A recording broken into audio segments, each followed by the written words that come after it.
It looks like we've got a big news day today, and it's a big news day for reboots. There's a lot of things starting to trickle out, like the Harry Potter television show on Max or HBO. Actually, that's part of what's weird about this news. Definitely want to get into that.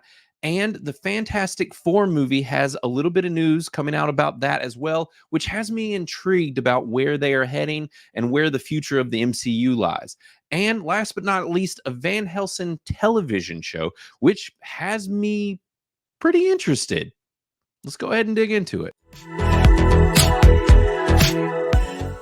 As always, before we get to business, make sure to go to criticalist.com. That's my website and app. We are in the Apple and Android stores as well, so you can find us there. Make sure to just go create an account and come say hi and leave a few reviews, because that's the point of Criticalist, is to leave reviews and make friends and just talk about entertainment as a whole. We are right now for reviewing movies and television shows and hopefully growing outside of that in the future, but you can make lists, create groups, all sorts of fun things. And make sure to like, subscribe, follow, all of that as well, because we love to grow this channel and get more eyes on what we are doing. So the first piece of news that I wanted to talk about was involving Harry Potter. And the reason I noticed it is because J.K. Rowling did a post. She said, "I'm truly thrilled to announce our director and writer, for both of whom I interviewed as part of the production team. Both have a genuine passion for Harry Potter. And having read Francesca's plot script and heard Mark's vision, I'm certain the TV show will more than live up to expectations." And I think that this is huge news. This is really cool. They've been talking about this Harry Potter reboot television show for quite a while, but there hasn't really been anything substantial, and we've just been waiting to hear more. Now, the actual news here is that these names probably aren't fully familiar to you, but they're from the television show Succession. And if you did not see Succession, and today is tongue tie day, if you don't know or can't tell, I'm having an extraordinary amount of time talking in general. And this is like my 15th take. So, just bear with me as my tongue is just turning knots today. But, anyways, yeah, it's the team from Succession, and this show was absolutely superb. I loved it, and this does show as promising. And honestly, even just to get the praise from J.K. Rowling, because right now it's been this really odd thing where all of the press in general has, for the most part, has turned on J.K. Rowling because she gave what they consider to be political opinions that you're not allowed to have. And I just, I'm not about that. And every time I read an article, it's just them like burying the lead by crapping all over JK first and then actually giving the news. And so far today, the news has actually been them talking about what's actually happening here. So basically, what it was saying was, that this stuff these folks were in the brewing for actually what was going to happen with this show, and this is the official announcement that they are the ones that have gotten the gig. And I think it's super promising, because Succession is one of the best things I've seen in a long time. And one of the interesting things about Succession was, even though at times it could get and feel a little political and a little real world connected, they did it in a way in which, like how I skewered The Boys recently for how it's handling things, they handled this with a lot more tact, and it didn't feel like they were attacking real life, real world people, more so just politics. So it seems like these guys at least have some more tact, and I think that they could be a cool group to attach to this. And honestly, I hope they keep politics entirely out of it. And it sounds like, at least if they are involving JK and letting her have more of a say in this, or I don't really even know how all of her side of things work, with the fact that it seems like Warner Brothers and Max and that group have at least the film rights to her stuff. It sounds like they are required to keep her involved, and she is going to stay involved with the production of the show, which is very promising and should mean that it shouldn't go too terribly far off the rails. And the show should give us time for the Harry Potter world and story to breathe more, because if you read the books and you've seen the movies are great. They are something different. They are not the books, and this should give them more time to tackle each book in seasons and give us a more robust story that's closer intertwined with what we actually had from a story with the original book series. So this is good news. This team working on it sounds like that's very good news as well. And for her to call it a faithful adaptation, it sounds like she is going to try and keep things on par. And this team, as it has been tied to a lot of very successful things and quality pieces of entertainment. There's things thrown out like his Dark Materials, Killing Eve, The Rook, and Man in the High Castle, as far as some of the producers that are attached with this. And it sounds like they are building a really solid team over there at Max. Now, the other bit of news that I wanted to talk about with this that I thought was odd was this, which is that Harry Potter and Welcome to Derry, which is apparently going to be another Stephen King show that they are working on as well, and tied to the place of Derry, which a lot of his books like it are placed in. But these shows are changing how they're being released, which is kind of odd. And they're saying that it's moving from Max to HBO, which I had thought was basically the same thing now. But everything about this article kind of confused me a bit, because it sounds like there's a Green Lantern show that's happening. This is going to be part of this weird like shakeup as well. But I thought that all of this was one and the same. But it says, obviously, the likes of Harry Potter and Welcome to Derry will air on Max day and date with the linear debuts, but the move doesn't shout confidence for scripted streaming originals for the company. So I don't really understand the point of this. I guess it's just that it's going to air on HBO versus singly like coming out on Max. It's going to come out on HBO and then that same day be released on Max. So like, I guess who cares? This isn't going to affect regular people too much as far as whichever one you pay for, or both. Where it used to be you had to pay for HBO to even get HBO Max, and then they removed that and it became just Max, and it's just been chaos. But this was just a really weird article, and I feel like it's a weird statement for them to come out and make. But apparently they're doing it with this show and Welcome to Derry and some others, and they're going to be calling them HBO originals instead of Max originals. And this is just strange to me. So I just figured I'd bring it up. But like I said about Succession and this team that is attached to this show, if you have not seen it, you should definitely check it out. But I noticed that we only have 3 reviews for it. So if you have seen it, I would recommend dropping one. We've got 195 and a 77. I'd give it a most excellent somewhere in like that 90 range. This is one of the best shows in a long time. So definitely check that out. And I think that this is good news for Harry Potter fans. Now, moving on with the Fantastic Four news, we have a production start date, it sounds like, as well as what I think is the actual interesting news with this.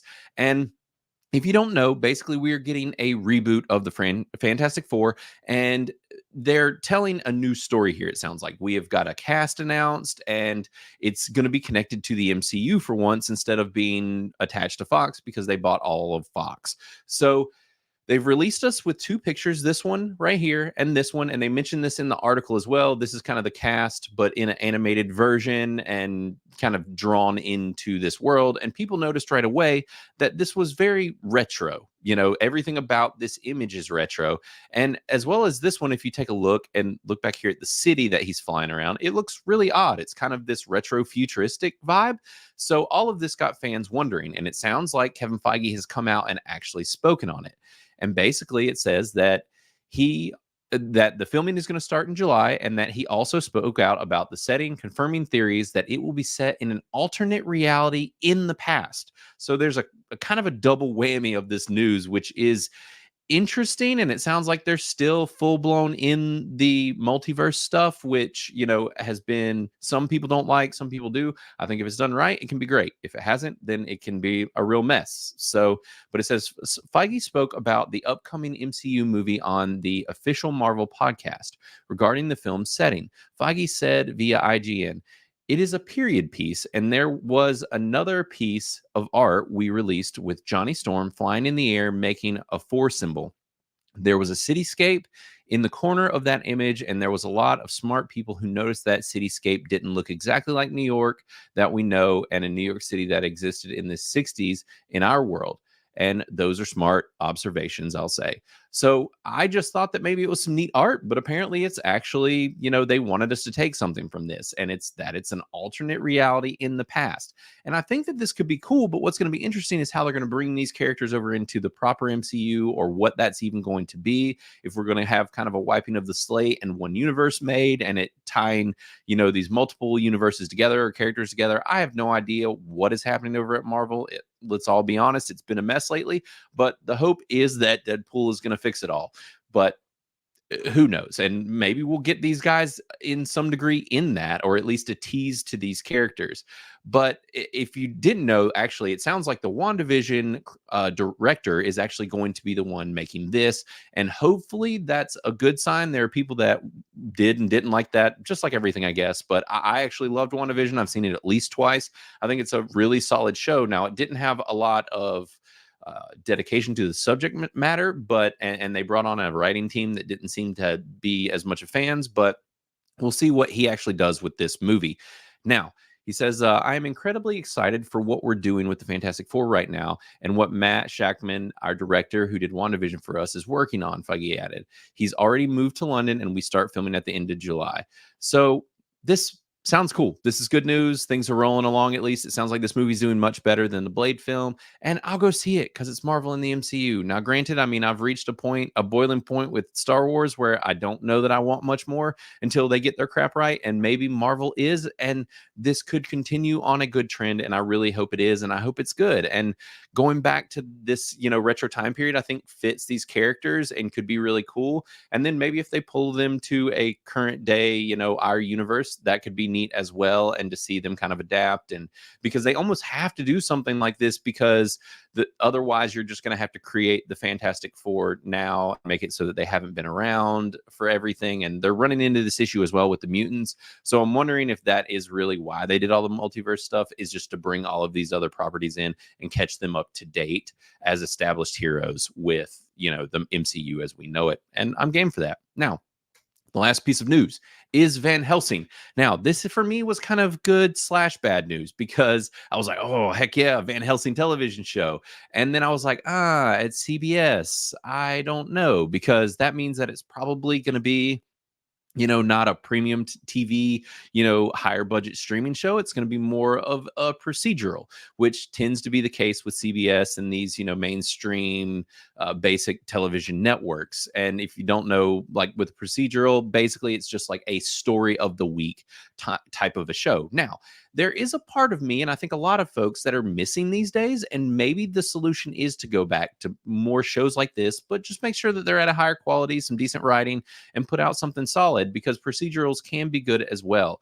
So what it's saying is that basically Van Helsing is turning crime fighter in a new series in development at CBS. Jonathan Lee, the author behind Netflix and BBC's upcoming drama series Lockerbie, is writing the series, which is in the works at Paramount-owned broadcaster. So it is believed to be landed at CBS after a hotly contested auction. So it sounds like there were multiple studios fighting, or at least, outlets fighting to get this show and have it made for them. So it says the Elementary creator Robert Doherty is executive producing the project alongside Carl Beverly and Sarah Timberman under their deal with Lionsgate Television, which is the studio. So Lionsgate TV's making it. It'll probably come out on CBS from the looks of it. It says the series is a contemporary take on the monster hunter Dr. Abraham Van Helsing, who uses his uniquely inquisitive mind, working alongside his relentless FBI special agent, Mina Harker, to solve New York City's most harrowing cases per the logline. So